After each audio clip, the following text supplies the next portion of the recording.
there I was, at the final hurdle of the race. All the others had fallen behind. It was me versus this other guy. I knew there was only one thing left to do. That's a little bit too far back. Well, alright, let's start from the start here. I was born right here, in Japan, in a sleepy old town called Ishihara, to a Kiwi dad and a Japanese mom. By the way, Kiwi means someone that's from New Zealand. My dad had just finished his master's degree, so to find a job, we traveled to Australia, then to Singapore, until we finally ended up in Scotland, of all places. And this was when I was about 4. Now, here's the first place I can actually remember. My first friends were these dudes called Nico and Jimmy, and we would hang out together like almost every week. It just so happens, also when I was 4, I smoked my first doobie. Just kidding. My brother was born. His name's Leo. And, you know, cause space is a thing, we moved to a bigger house. Here's where I started to learn to play soccer, and I still play it today. We also had this dog called Ruby that we took care of for this guide dog program until she was about 1. Anyways, a year passed, and about the same time that we had to say bye to her, we packed up and moved to Beaconsfield, which was just west of London. So this time I was 8 years old, and out of nowhere, this other person was born. Tay, my even younger brother. I stayed in London for about a year until boom pow, I was back in Scotland, to the same place I was when I first arrived, St. Andrews. I lived in this 3-story tower looking house thing that had walls about yay thick, and in the winters these thick walls served absolutely no freaking purpose. Like it was cold, like my mom was like sick a lot. But yeah, so my dad started looking for jobs elsewhere, and he finally got an offer from an Australian company. So we packed up and moved to Texas. Yeah, last second we got a better offer to move to Houston. At this time I was 11, and that summer in Houston my mom signed me up to a bunch of summer camps. And I don't think she really read into them because they were all at churches, and in Houston, Christians don't kid around with church. Although there were some fun moments, there was also some really freaky moments. Like, one time they split us into groups and they were talking about needing to be baptized. Now, I'm not a religious dude, so heck no I didn't want to be baptized. So with a flash of brilliance, I asked to go to the bathroom. And I didn't return until the camp had ended. That summer I had like no friends, because I was only in school for like two months, something like that. And you know, despite all the camps, I got really bored. So bored, I decided to pick up my mom's iPad and make short Lego animations. And I posted them on YouTube just for fun. Now, 6th grade rolled around, and it was an awkward time, as it is probably for all of us. The only thing that really sticks out in my mind was playing clarinet. It was the last class of the day, and I just dreaded it. Like, the teacher was pretty much living Godzilla, and I sucked at clarinet. You know, not a good combo.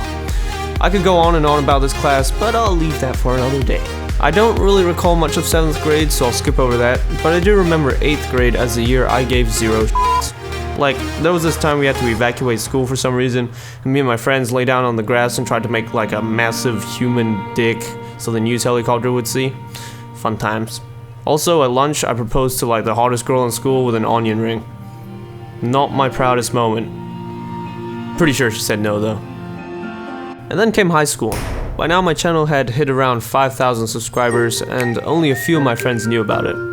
I'll be honest, I was a little bit hesitant to tell people about my YouTube channel, out of fear of being judged. Anyway, I joined the school soccer team, and I had a coach that was conveniently also the head of the school video class. The rumor somehow got to him that I was in the YouTube biz, and one training he pulled out his phone and played one of my videos in front of the whole team. Now, this wasn't really the most ideal way to expose my YouTube channel, but it helped me realize I had nothing to worry about. My teammates didn't really give me much crap for it. Anyway, my coach did tell me that he wanted me to help with the school newscasts, and he ended up being my favorite teacher, probably of all time. So after that, when I was 15 on my 2nd year of high school, I started really focusing on filmmaking and on this thing called Film Club that me and my friends ran. Now, we had this idea of having a film festival at our school, and it seemed so like crazy and far off, but we did it, and 70 people came, and it was probably one of the best experiences of my life. That summer, the channel started to skyrocket, like my Illusions and Obvious Test series had taken off, and I was sitting at about 25,000 subscribers. Life was Gucci. 11th grade rolled around, and that year I took this audio engineering class at this other high school. I'd wake up at 5 each day to catch a bus at 6 for an hour-long trip.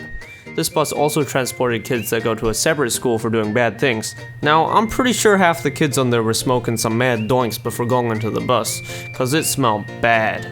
Also, on that bus I hit 100,000 subscribers, at like 6 in the morning. I'm pretty sure I was too tired to comprehend what was happening. So at the other school, the audio class, I had this teacher who supposedly was in a band that sold 500,000 records back in the 80s and fell down a cliff and survived. Pretty much the most interesting teacher I've ever had. Now, I didn't really learn much in the way of audio. He mostly just told these awesome stories that somehow managed to tie up into really cool moral lessons, and this teacher would probably have the most influence on me than any others I've ever had. The film club also hosted its second film festival, this time at the local cinema with about 300 people in attendance. I had to beg the worker to allow me to control the computer in the projector box, or else the whole event would have gone to crap. Miraculously, it ended up being really good, and it turned out to be another best day of my life moment. So junior year ended, and so started my last year of high school. But wait, screw that. This big old storm called Harvey dabbed over Houston and flooded our house, forcing us to move out, but we recovered fine. So yeah, pretty much that brings me where I am now. It's crazy to think that I started off as this little dude. In the future, I plan to study animation in Australia and to make more animations and stuff. Someday, I hope to add on to this story, and hopefully my life hasn't gone to crap. So yeah guys, now part of your brain has been taken up by my babbling, but at least you know more about me. So if you could drop a like, that would be dope. Maybe leave a little comment. That would be Gucci. So I'll see you on the flip side. Catch you on the flip side. Peace.